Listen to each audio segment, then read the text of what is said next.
l'émission Saveurs divines. Cette bonne nouvelle du royaume sera prêchée dans le monde entier pour servir de témoignage à toutes les nations. Alors viendra la fin. Ce pain céleste vous est présenté par Immaculée Niraneza. Je vous salue, très chers amis, vous tous qui écoutez l'émission Saveurs divines. Que la paix de notre Seigneur soit avec vous. Je rends grâce à Dieu pour ce nouveau jour. Je le remercie pour le souffle de vie. Vraiment, malgré la faiblesse physique, mais j'ai la force du cœur et je me réjouis encore de vous partager la parole de Dieu.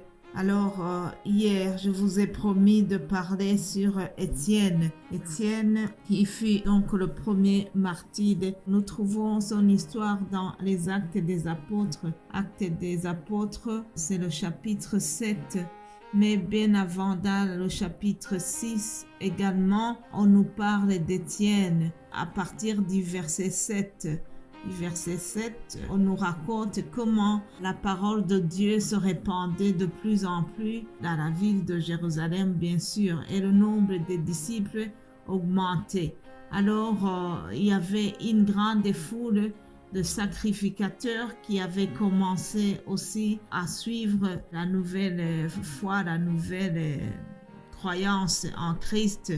Et cela n'a pas plu aux religieux, aux pharisiens qui étaient des extrémistes. Cela ne plaisait pas du tout. Alors, un certain Étienne, donc, qui était diacre, la Bible nous dit qu'il était rempli de grâce et de puissance. Et il faisait beaucoup de prodiges et de grands miracles parmi le peuple. Alléluia! Parce que ça, c'était aussi la promesse de Dieu. Que ceux qui croiront en Dieu, il y aura des prodiges et des grands miracles qui vont les accompagner. Alors vraiment, le peuple de Dieu, les disciples ont eu cette faveur et les miracles les ont accompagnés. Aujourd'hui aussi, les miracles se produisent, chers amis. Prions pour que Dieu nous utilise aussi puissamment comme il a utilisé les anciens. Alléluia. Je reviens donc au sur Étienne, voyant comment il était rempli d'esprit, puisque le Saint-Esprit agissait puissamment au travers lui. C'était d'ailleurs la promesse de Jésus. Souvenez-vous qu'avant de partir, il avait dit à ses disciples, « Il est plus avantageux que je m'en aille, car si je ne m'en vais pas, le Saint-Esprit, le Consolateur, ne viendra pas vers vous. » Et Jésus, donc, lorsque il est parti, après, il a envoyé le Saint-Esprit qu'il avait promis. Et c'est grâce à lui qu'ils ont été remplis de puissance. C'est grâce à lui que Étienne a fait ces miracles. Alors, la suite, c'est qu'il y a eu vraiment beaucoup de jalousie de la part des extrémistes religieux. Quelques membres de la synagogue, ce qu'on appelait les affranchis, essayaient chaque fois de discuter avec Étienne.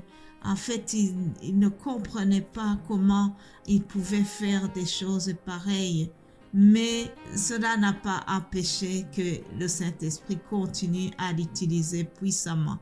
Acte 6, au verset 10, la Bible nous dit « Mais il ne pouvait résister à sa sagesse et à l'esprit par lequel il parlait.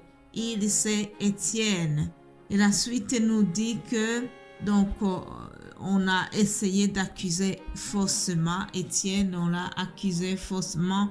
Écoutez les accusations contre lui, c'est dans Acte 6, à partir du verset 11. On nous dit « Alors ils soudoyèrent des hommes qui dirent, nous l'avons entendu proférer des paroles blasphématoires contre Moïse et contre Dieu. Ils émurent le peuple, les anciens et les scribes, et se jeta sur lui. Ils le saisirent et l'amenèrent au Sanhédrin. Ils produisirent de faux témoins qui dirent Cet homme ne cesse de proférer des paroles contre le lieu saint. et contre la loi, car nous l'avons entendu dire que Jésus, son Nazaréen, détruira ce lieu et changera les coutumes que Moïse nous a données. Tous ceux qui siégeaient au Sanhédrin, ayant fixé les regards sur Étienne, son visage leur parut comme celui d'un ange. Je répète ceci, chers amis, c'est tellement important. Verset 15. Tous ceux qui siégeaient au Sanhédrin, ayant fixé les regards sur Étienne, son visage leur parut comme celui d'un ange. Alléluia. Voilà, chers amis, voilà comment Dieu encourage ses enfants. On est en train d'accuser injustement Étienne. Alors Jésus est avec lui puisqu'il avait promis qu'il sera avec nous, même dans les tribulations, même quand on va nous accuser injustement. Il avait promis qu'il sera avec nous. Et voilà, même les gens qui regardent Étienne, on nous dit que son visage était devenu comme celui d'un ange. C'est bien la preuve que le ciel est avec lui, même si on est en train de l'accuser injustement, mais le ciel est là, il surveille, il est avec lui. Alléluia. Que cela nous encourage aussi, chers amis. Alors, on a vu que on l'a accusé, il y a des motifs de condamnation, on a menti que Étienne est contre la loi de Moïse, on a inventé que Jésus a dit qu'il détruira le temple, le lieu saint, et tout cela c'était vraiment des paroles d'accusation contre Étienne. Chers amis, la suite a été dramatique, c'est que Étienne a été lapidé. Frères et sœurs, avant qu'il soit lapidé, Étienne était rempli de courage, de puissance, d'éloquence, et il a tenu absolument à rappeler à ses bourreaux, à ces gens qui allaient le tuer. Il a tenu à rappeler l'historique du peuple d'Israël. C'est l'objet de son discours dans le chapitre 7. Je vous prie vivement d'écouter ce discours. Ça vaut le détour, chers amis, parce qu'il a rappelé tout ce que Abraham avait vécu. Il a rappelé l'histoire de Moïse dans la libération du peuple. Il a rappelé tout ce que le peuple d'Israël a vécu donc avant la libération, et tout ce qu'ils ont vécu en Égypte, jusqu'à vraiment à l'histoire de Joseph et ses frères. Tout cela, Étienne a répété cela. Il a rappelé l'historique, mais il était vraiment rempli de puissance. Alors, après cela, écoutez ce qui s'est passé. Verset 54, il est écrit, « En entendant ces paroles, ils étaient furieux dans leur cœur.